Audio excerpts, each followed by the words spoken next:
Hello, everyone. We're going to go ahead and get started. I want to thank everyone for logging on and joining us today. We are really excited to bring you this webinar about the power of divestment and the fossil fuel-free movement. What we're going to do today is sort of do a quick overview of where the movement has been and some of the players in the movement. And then towards the end, we'll have a time where people can ask questions. You can do them through the chat feature, but we're really excited to have all of you on here today. And so for the next slide, we just want to let everyone know this webinar today is being hosted by Natural Investments, and there are two of us from Natural Investments on today. Myself, I'm Brady Quirk-Garvin. We also have Carrie Van Winkle from Natural Investments. And you see this lovely picture here of our whole team. We are a diverse group of advisors from across the country who focus exclusively on socially responsible and impact investing. And we've been around for over 25 years, really helping people align their values with where their money's invested. And so for us, the fossil fuel-free movement is something that obviously called to us and called to many of our clients. And so we've tried to play a role in that as we've moved forward. And some of you may know and be working with some of the people in this picture here. And just quickly, we've got Jonna helping us in the chat. And so if you need help in any way, let Jonna know. She'll be happy to do what she can. And then there's also a Q&A feature for the webinar. So if you do have a question, we've got time at the end to have some conversation and make sure and answer your questions. So just hit the Q&A button, put in your question, and we'll come back to it before we wrap up.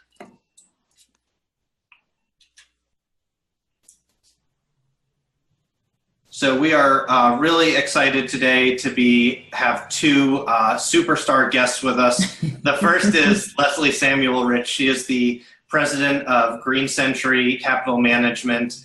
She is a rock star in the socially responsible investment community.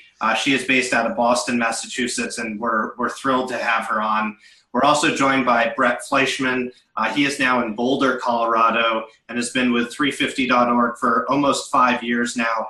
He's a senior analyst with them and was really on the forefront of helping the investment community and the activist community come together to make some positive impact on this. So we are thrilled to have both of them with us today and really appreciate both of you joining us. Oh, well, it's my pleasure. It's great to be on the webinar with you two and everyone who's calling and listening in. Great. Yeah, thank you. Absolutely. Thanks, Brett. Wonderful. So Carrie, if you want to get us started. Yeah. So what we mean by divestment, just to define this term and how we're using it in this space and for our conversation today. Like Brady said, he and I and our Natural Investments team, we focus on socially responsible investing. It can be called many things, but we're just going to use that as the big umbrella term for ways to align your values with your investment choices.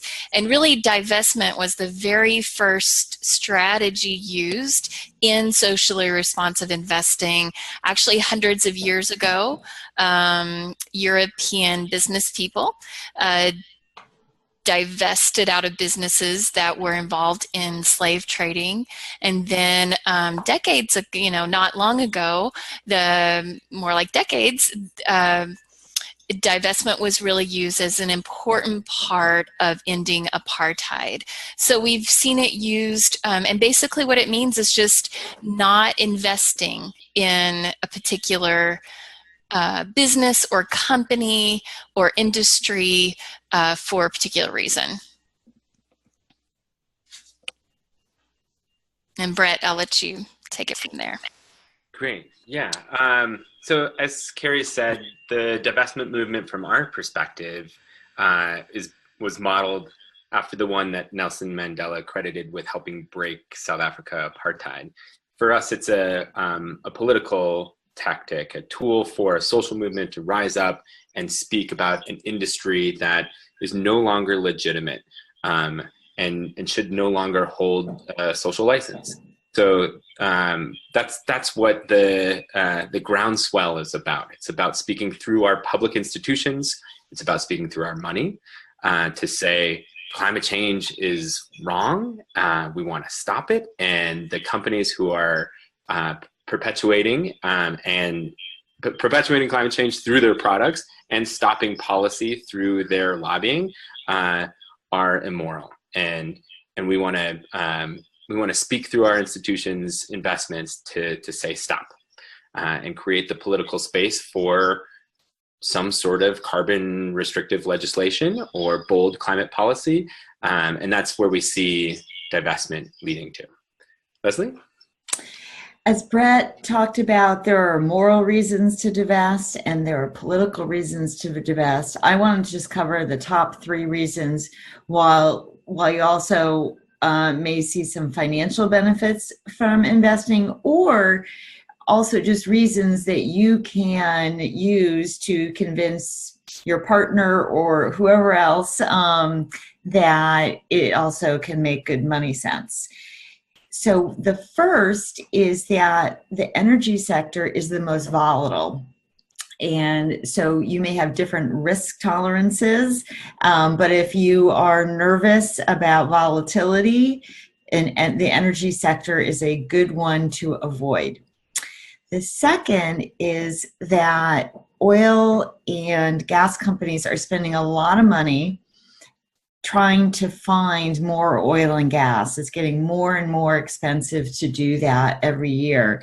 And as they do that, they need to make about $90 a barrel back, $80, $90 a barrel back to make those expenditures worth it. And if you've been following, or even if you haven't been following the cost of oil per barrel, it has not been there for a while. So those companies are spending money on projects that are not only dangerous and dirty and that we don't need as a society, but they could be spending money that could come back to you as an investor as a dividend. And then the third reason is that both short and long term, there actually could be financial benefits to you from divesting.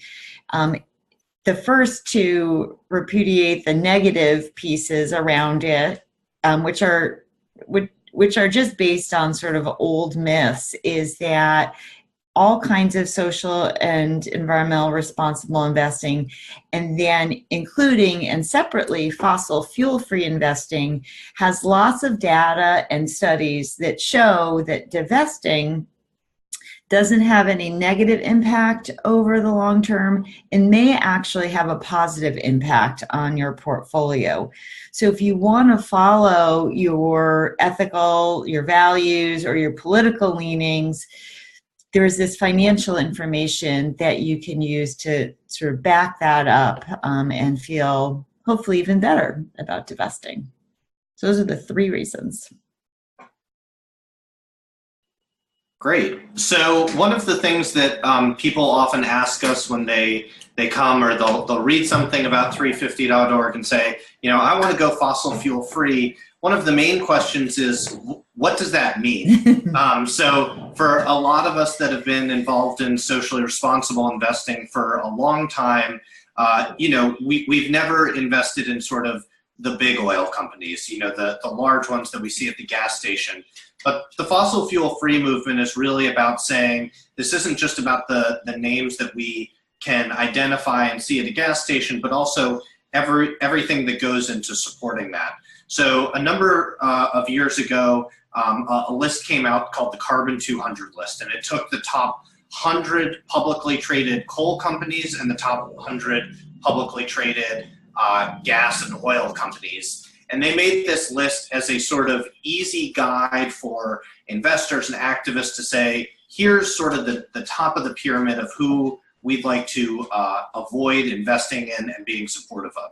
So there are many investment vehicles out there that use the Carbon 200 as their model for what being fossil fuel free means. There's sort of three tiers to it. So if that's the first tier, the second tier is then not having any fossil fuel companies in. So what that means is that it's going beyond the carbon 200 and saying that if you're involved in manufacturing oil or processing coal, we're going to take you out of our screening process when we talk about divestment. The final and sort of third option and most radical option, if you will, is to look at those that are not just in the production space of the fossil fuel industry, but also in the support vehicles of it. So for some people, that means looking at those who build and maintain pipelines, or heavy, transportation truck companies like that. So what we find with the fossil fuel free movement is part of this is about what your definition is, but what we're all clear on is that there's a base level. And so I think what that base level for everyone is that carbon 200 list. So if you just remove one oil company from your portfolio, I think a lot of us would say that's a good step. But when it comes to being fossil fuel free, that carbon 200 list is really a good starting space, and then you can move ahead from there. But I don't know if anyone has more to add on that part. Well, the only thing I would add is that we have found that our direct investors and sometimes the financial advisors like you and Carrie, that if you don't want the top 200, you don't want company number 201 either. That's right. So it is, so Green Century doesn't invest in any of the coal, oil, or gas companies from exploration to transportation. And we have found that that is consistent with what a lot of people are looking for. It does a little bit more than check off the divestment ask, but I think for the campaign that 350 has been running and that we and others certainly have been supporting, that to get an institution to stop investing in new fossil fuel products and to move out of that 200 is the appropriate and right baseline for institutional investors to move forward on. That's a great point. Thanks, Leslie. Yeah, and the only other thing I would say is that just sometimes it can be complicated. There's lots more advertisements that are talking about green or sustainable investing, that it's important to either use an advisor like yourselves that are versed in these differences, so you get what you're looking for, or if you're doing it yourself, to read the prospectus, because that's where it's like the equivalent of the legally binding document that says what the fund can and will not invest in. And just to clarify, Leslie, so Green Century has said by prospectus that they will not invest in fossil fuel companies, right? Correct. And that's, to us, that's as people in the industry, that's a really important piece, and we think that's very commendable. Thank you. Yeah. All right. Yeah. Okay. Maybe can I just dovetail really quick before I jump into this next slide, something that Leslie just said. I think the 200 list is a powerful point of departure for the conversation of how you set up your screen. And I'm actually going to go into that in a second for this next slide. But to the point that Leslie just made, the 200 list does encompass the largest coal, oil, and gas companies out there. So for the smaller, more vulnerable companies, like the 135 that oil and gas companies in the US that filed bankruptcy since 2015, you would be keeping those in your portfolio if you just did the 200 list. So I think the 200 list is an important place to start the conversation of how you want to protect your portfolio and your investment, and how you see fossil fuels. But keeping the smaller companies in might not make lots of sense. That's a great point. Thanks. Cool. Yeah. Okay. I'll be so right back. I was going to talk a little bit about 350, and maybe I can just take the cue from the segue of talking about talking about detailing your screen, whether it's a 200 list or something bigger. 350, as some folks know, is a scientific reference. So our organization took a cue from the millennials and named ourselves after a web page, which is, to get people online. But we also gave ourselves a very specific name to prompt the question, what does 350 stand for? I should say my mom still calls us 360. We're not a full rotation, we're just 350. And it's a scientific reference to parts per million of carbon in the atmosphere. So as most folks know, we're well over 400 parts per million outside of the safe Holocene that we've enjoyed for a very long time. And 350 is the safe level of parts per million in the atmosphere. So in that very same spirit, in 2012, we launched something called the Do the Math Tour. So divestment from fossil fuels had been going before 350 stepped in, especially from the most sort of egregious extraction processes like mountaintop removal and those types of things. And 350 launched this Do the Math Tour to build a movement. And so one of our founders, Bill McKibben, and a few other folks, Naomi Klein and a host of sort of famous movement people, took to the road on a college and city tour and talked about what is divestment and how it's played out historically.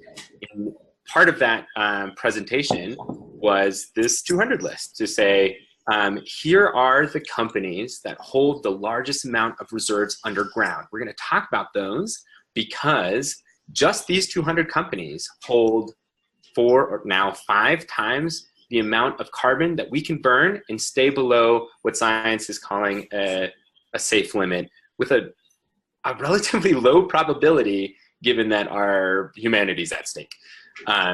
So it's a 66 to 80% probability. We know that these companies hold more reserves. They spend billions of dollars every year to expand those reserves because that's how they show value on their balance sheets. We can't burn those reserves and still have a place to live. So that contradiction was presented in front of the constituents and the people of as many institutions as the Do the Math Tour could hit.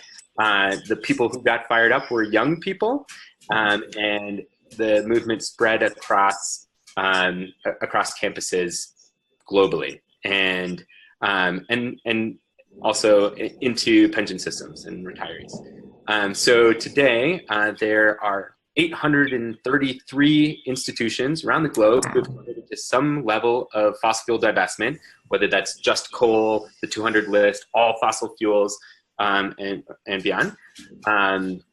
And those institutions, as a collective, have more than $6 trillion in assets under management. Maybe folks heard last month, about a month ago exactly, New York City made a major announcement. Not only was it going to sue the 5 largest fossil fuel companies for damages to the city infrastructure because of climate change, past and future, but they were going to divest their the city's pension systems. There's 5 pension systems in New York. That's the financial capital of the world. They're definitely doing their homework on the risk return implications of divestment. And the city comptroller feels very confident that this divestment is the right move for their beneficiaries. And the divestment movement will continue to spread in the city pension world over the course of this year, in the lead up to September's climate conference in San Francisco, focused on local governments, non-state actors. So I sort of threw out a mouthful here, but so back in 2012, launched the Do the Math Tour. We've been supporting campaigners across the globe to push their institutions to divest, and being supportive of individuals cleaning up their own portfolios and then hitting the streets with integrity, and we will continue to do so. And Brett, can you just talk a little bit too about sort of I don't want to say how big of a deal it is that New York City did this, but I mean, what does that mean momentum-wise moving forward? That doesn't seem like that seems like a really big deal. Maybe the biggest thing that's ever happened in my life, I should say. And I've been working at this for a long time. It was absolutely amazing to sit in the press conference with Mayor de Blasio and Scott Stringer, Comptroller of New York, managing the 4th largest pool of money in the U.S., and them sitting there saying, we need to divest. It's the right thing to do from a fiduciary perspective, and it's the right thing to do for the people of our city. It's absolutely amazing.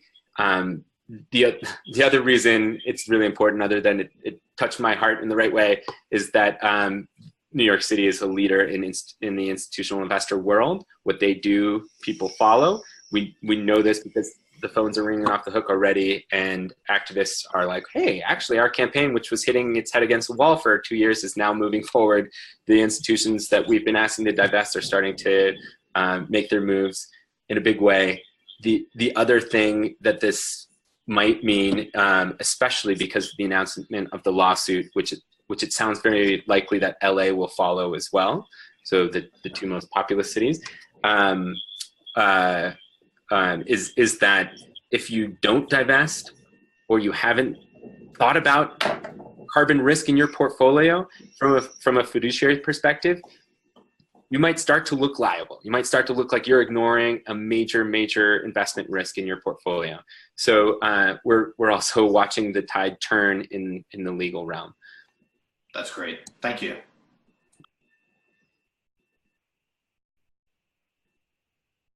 Hi. Should I talk about Green Century? How we're leading change? Okay.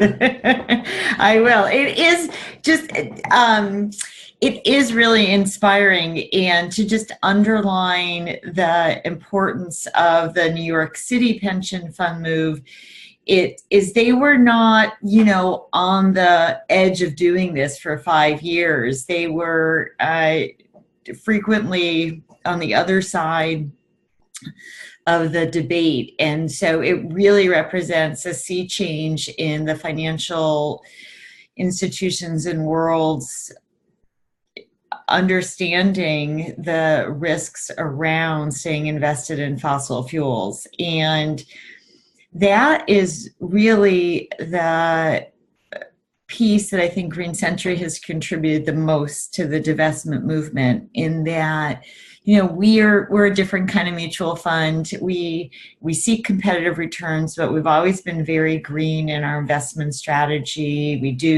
work with the companies in our funds to make them even more sustainable. And we were founded by environmental groups. So we have never invested in in coal or major oil. So we went to that tour that Brett was describing, the Do the Math tour, when we heard it, and we just sort of showed up with some brochures, which we didn't really hand out because it seemed funny to do it. But we walked away going, right, this is right on. Like, people shouldn't be investing in this.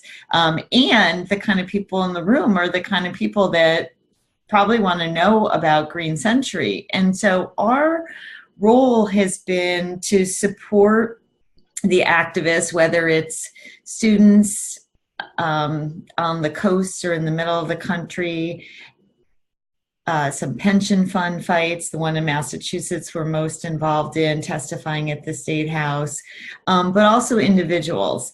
And there are individuals who sometimes are parents whose kids have gone to college and come back and ask, Mom, Dad, like, why are we're not investing in fossil fuels, are we? And, the reality is that most retirement plans hold fossil fuels without people even recognizing it. So we've been helping individuals, over the phone, talking at events, having tables like the one that's on your screen right now. That was down at the Unitarian Universalist Conference this year in New Orleans. And there are a lot of people, like maybe some of you on the webinar, that feel like you want to do it but don't know how to get started. And so we have been providing resources to them. And one of them is actually a guide we did with 350 and another firm that's a step-by-step guide on how to figure out how to divest. And we've also been referring people to advisors like yourself who are looking for guidance on all of their portfolio management and some financial planning. So we've been really proud supporters of the divestment campaign since it started.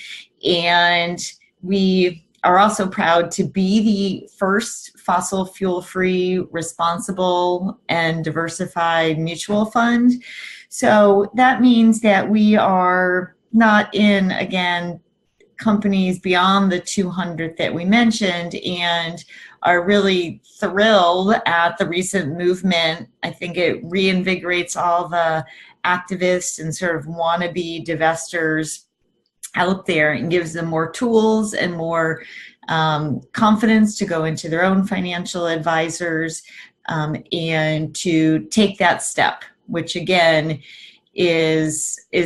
makes a lot of sense in a lot of ways to me and to Green Century, but helps bolster it up. So we're looking forward to, doing more webinars like this and helping people all across the country as they do divestment in their own portfolios and in their churches or community centers or schools or wherever they want to do that.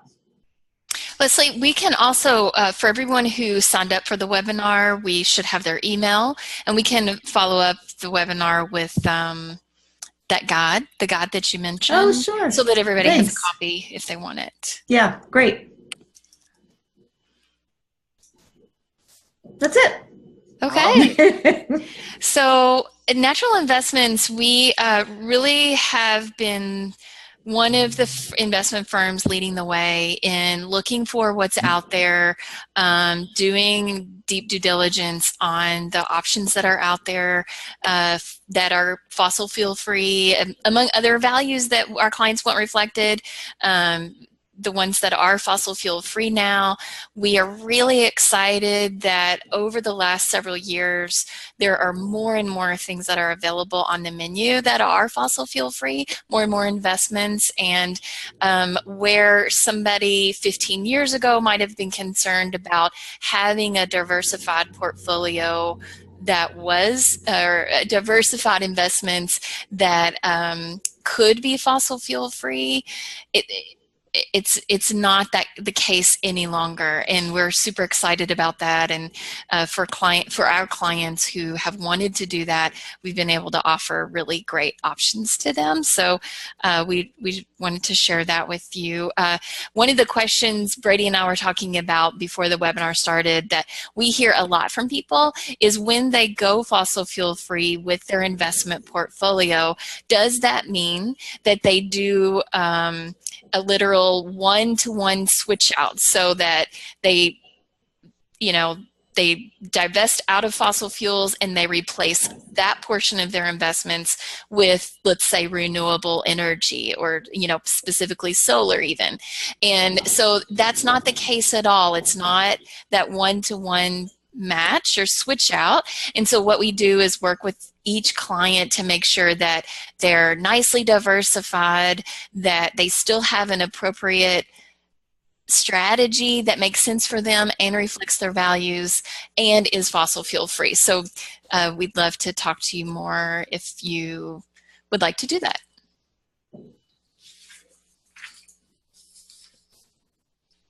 Great. So I'm over here chatting it up in the chat box with please feel free to chop your questions in. Hopefully that was a sufficient answer. So here we are, 2017, New York City just announced divestment. We are rolling. We just launched a new campaign with the same old brand, sort of a rebrand called Fossil Free. Recommend folks, maybe I can drop the link in the chat. Recommend folks go to gofossilfree.org. USA, as I said before, Fossil Free movement is a global campaign, so our web interface is directed at different regions and country. And the Fossil Free movement is now sort of opening itself up and responding to the resistance movement, which is turning political energy and social movement energy to our local governments for good reasons, places where things are still reactive. And so we are, as I said, sort of opening up the campaign asks and strategies. And now there are three major pillars for fossil free. The first pillar is a commitment to 100% renewable energy. The second, actually, let me say that again, a commitment to 100% renewable energy that works for everyone.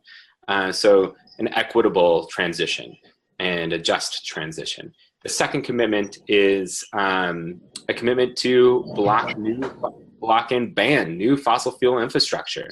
I live here in Colorado where the fracking industry is building rigs right next to elementary schools and right next to new housing communities, and people and kids are getting real sick. So the transition away from fossil fuels is a justice and environmental racism issue.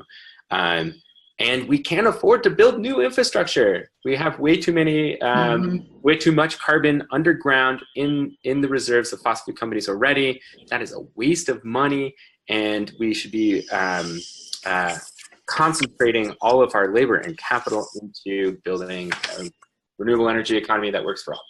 And the third pillar that is familiar to all of us is no new fossil fuel finance. So that's where divestment sits and lives and grows, and it's evolving into new tactics like asking our cities to stop banking with the banks who are funding the most fossil fuels. So, for example, in Seattle, the city of Seattle announced they're going to stop banking with Wells Fargo for their involvement in the Dakota Access Pipeline.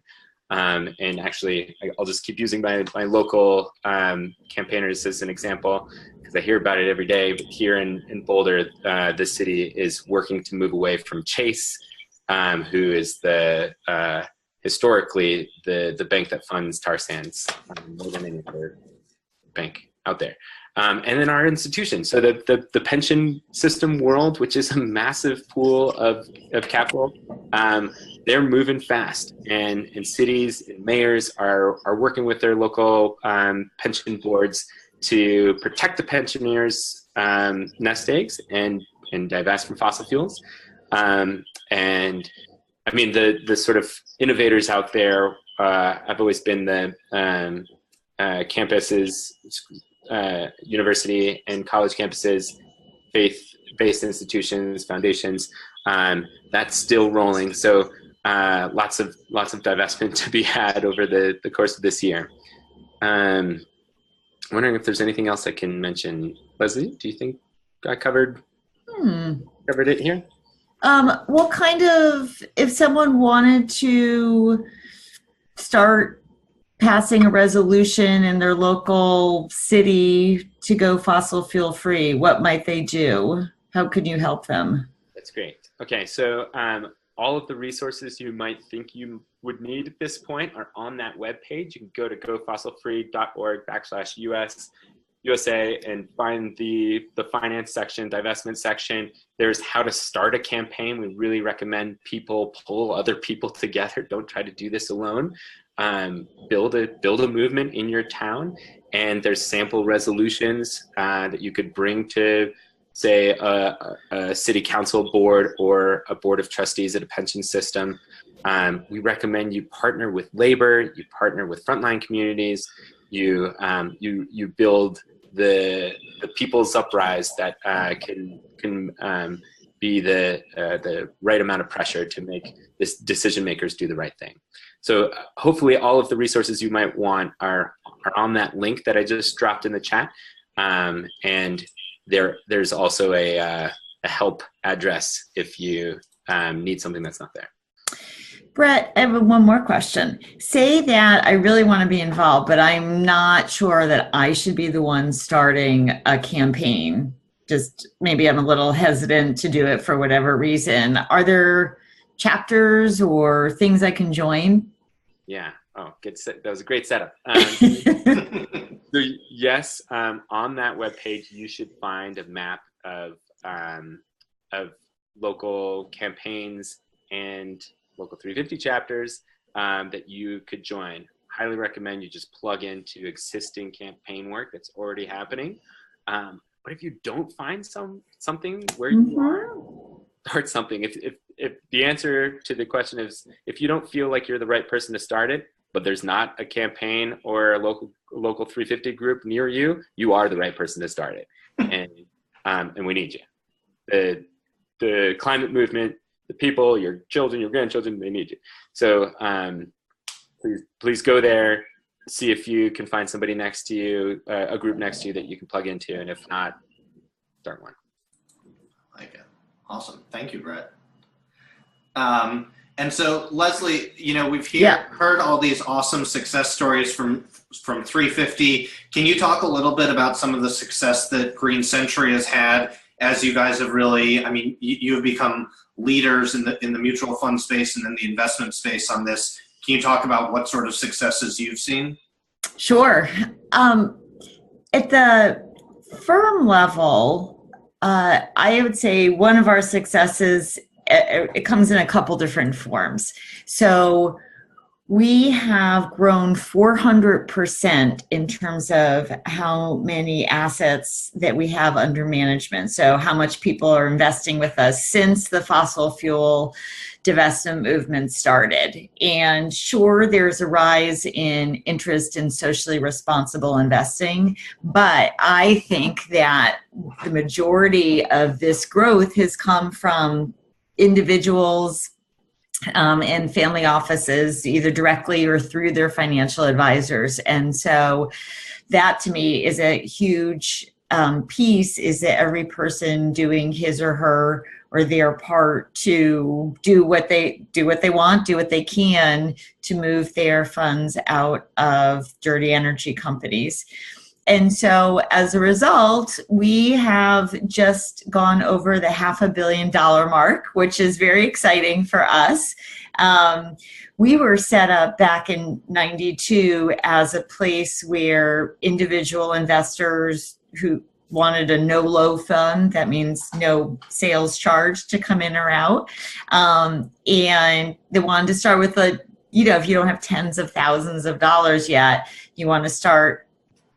And so you can start in any of our funds at $2,500. So we have a lot of every kind of stripe of person and investor using us, and we feel really great that they're able to find a fund within us that contributes to it. And then some of the support things I mentioned, I think the most useful thing, again, is the guide, which Carrie, I know, is going to distribute to people. But we also really love working with people on the phone and working with advisors like you two and the other natural investment advisors who are out there, jumping on a webinar like this to explain the part that we play in the movement. We spent a lot of time and still do debating people who, a lot of financial people who have been opposed to divestment. When we first started working with 350, there was just a few of us. There's maybe like 2 handfuls now of us that will espouse the reasons why to divest, and specifically not try to make Exxon do the right thing now. After 25 years of trying to change Exxon to not be an oil company or fracking companies to not frack anymore,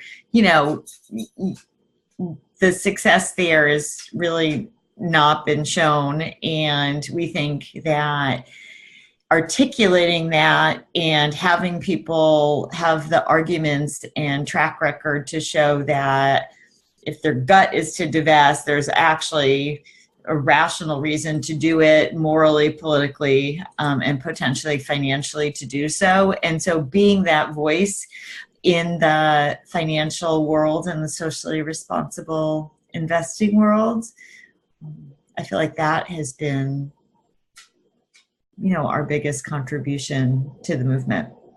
Absolutely. we're looking forward to doing more of it. I love it. That's awesome. Well, thank you. And so we sort of wanted to wrap up on the note before we move into questions of, how you can become involved. And I think, what's great is we sort of have 3 different avenues here, if you will, Carrie and myself from Natural Investments, from those who want to work with an advisor to go fossil fuel free. And one of the things that some people ask is, not only is this possible, but is that an okay question to ask my advisor? And I think we would say, not only is it okay to ask them, you should push them on it. You should ask them, if you aren't fossil fuel free, why aren't you? And how can we make that move? And those are questions you should be having with an advisor. And sometimes even advisors with the best of intents need a little pushing. So don't be afraid to push them if you aren't already in a fossil fuel free portfolio. And Leslie certainly represents, with Green Century, for those who want to invest directly in a mutual fund or larger institutions who need help. Green Century has been a leader on this forefront and sort of the merger a lot of times, I think, between, investment and activists, and they have created a lot for all of us to build on. And finally, Brett from 350.org really representing the advocacy and policy side of things. And I think what's wonderful here is you've got people on this webinar today who we're all working in collaboration and each see what the other does as important and a part of how we're going to move to a fossil fuel free world. And so I think that's what's really exciting is there's a myriad of ways to be involved. And I think all of us are excited about working in collaboration. And whatever point you are in your journey, whether that's, you're riding your bike 3 days a week, or you've talked with your advisor, or you're looking to join a committee in your town that's going to ask your city council to divest. Wherever you are is exciting, and we are clearly moving in the right direction. And so we just want to thank all of you for joining us today. Before we get to questions, our compliance officer would love us for you to take note that we have disclosures and disclaimers up, which is very important. So you can read through that if you will. And Brett, if it's all right, it looks like someone popped in with a question as well to start it off. This is from Dave, and he said, what's your expectation of when the New York State pension fund would actually be divested? Yeah, it's a great question. So it's a wildly bureaucratic process. The first step for the largest of the 5 funds, the employees fund, the 5 funds are broken down into type of labor. There's like an employees fund, the teachers fund, and those two are 2/3 of the entire pool of 5 funds. So they're much larger than the other 3. And then the firemen, the police, and the Board of Education. And the employees fund has voted to move forward, so they're like the faster of the 5, and what they're doing now is having their staff develop a phased process that meets their fiduciary obligations. I imagine there's parts of the portfolio. So, different asset classes have different restrictions. So there's parts of the portfolio that will move much quicker. For example, maybe their passive investments, their indexed investments could be flipped over much quicker. They could be invested in a fossil-free index that's identical to the one they're already invested in. For example, a fossil-free MSCI All Country World Index is available, or a fossil-free S&P 500. And then the debt side of their portfolio might take longer. They might want to just run out the clock on some, like a 5-year bond or something like that. So the short answer to your question is we don't know. It could take a while, but they're doing a responsible phased investment, as most investors should. That's awesome. And so for other folks who are on the webinar today, and I also want to thank, we have several of the other Natural Investments advisors on today, which is great. We've got Greg, Kirby, Sylvia, a bunch of people. So thank you to those who have joined as well. But if you have other questions, please put them in the Q&A part or in the chat part, and I think there was a follow-up to that is, do you know, or has the New York State system said yet, are they keeping that to the, is that the sort of carbon 200 list, or how have they defined fossil fuel? That's a good question. So in the announcement, they did say the largest reserve holders will be the policy screen. I can't imagine they would hold, as we said at the beginning, at the top of the webinar, that they would hold small, riskier, and sort of like deeper in the historical backtest underperformers in their portfolio while divesting from Exxon. But that's what the policy screen says at this point, is we're going to divest from the largest reserve holders. They're following the investment thesis and the investment risk thesis that those are going to be the sort of biggest disruptors in their portfolio when and if we hit that carbon budget limit, and there needs to be strict tamping down of how much emissions that the Earth can hold. Yeah, so at the moment, it is the 200 list that they're working off of. And having communicated with the comptroller's office and and some of the trustees and the campaigners who've been in contact, I can't imagine them not going further. And it is, to me, it's a little bit of, if you are at all concerned or all think that your investments have any kind of power, which I firmly believe that they do, and then you look at the financial back testing and analysis and track record of fossil fuel free investment strategies and funds, and you know what you now know, it's almost like, why it's becoming a little less of a why divest, and like, why wouldn't you start divesting? Because there will hopefully be a limit on how much carbon can be taken out of the earth and burned. And no one can predict when that will happen and which companies will really be able to sustain writing off those assets, which people may know as stranded assets. And why not be, I mean, a little bit like, why not look ahead and be prepared? And in the meantime, you can be part of the divestment campaign, raising that political pressure to get the dirty fossil fuel companies out of controlling way too much of our public policy agenda. And you generally would be investing in more sustainable companies. Yeah. Leslie, can you sort of give us the 30-second version of what a stranded asset is for folks on the webinar who might not, they might have read that, but not totally sure what that means? Yeah. So if you think about what is something of value to a company, you count it as an asset, or on the, on this side, the positive side of a balance sheet.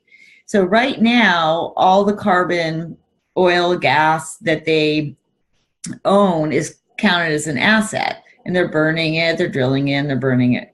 But if Brett says, if there's like, I'm trying to do some visuals backwards. If Brett says, you can't take any more out of the ground because, we decide to follow the climate agreement, or there's some legislation, or the carbon tax makes it cost prohibitive, then this, which is now had been an asset, is going to have to get written off on the books, or effectively moved over here to the negative side of the balance sheet. And a big company probably can absorb this loss, but you never know how the company will be when that loss hits. And, to time when it moves from one side to another, yeah, seems impossible. Can I say something as well? Yeah. Do you have a visual to go with it too? No. Okay. That was very helpful. Stranded assets is a real thing. I was just going to say that part of my job is to communicate with the most conservative investors in the world, and we don't get to talk about stranded assets that much because the investment community doesn't want to talk about science. They don't want to talk about carbon. They want to talk about investment risk metrics and those types of things. So I imagine that the folks who are tuned into this this webinar by definition are less conservative than those types of investors. That being said, we are able to talk about fossil fuel divestment without going into carbon and stranded assets. That seems to me like the biggest brick, big brick on the wall. Like, of course we wouldn't, if as long-term investors, we can't see a world that has climate change and that amount of carbon reserves. So we wouldn't invest in those companies. But we don't have to talk about it as well. So I'm here in Colorado, as I've mentioned every time I speak, and the largest state utility, Excel, just like in the last few months, sent out an RFP to collect new energy development bids, and solar plus storage and wind plus storage were cheaper, came in on cheaper bids than existing coal plants, And I don't know if anybody focused in the last couple weeks that the market's been going through this really crazy time, and there's this huge dive in the Dow and in the market. If you go onto your like Google Finance platforms or Yahoo Finance platforms and look at the market, and then drop in Exxon or any other major oil company, they did worse than that big dip. And energy as a sector has been underperforming for the last 5 years. So there's lots of just like big warning signs that a transition is occurring. There's sort of an economic motivation for the transition, and policy motivation where dozens, but we hope hundreds in the very near future of local cities and towns are going to commit to 100% renewable energy. These are all really good reasons for you to transition your portfolio before that transition happens. That's great. Awesome. Thank you. Perfect. Are there any other questions we've got? You can put them in the chat box or in the Q&A.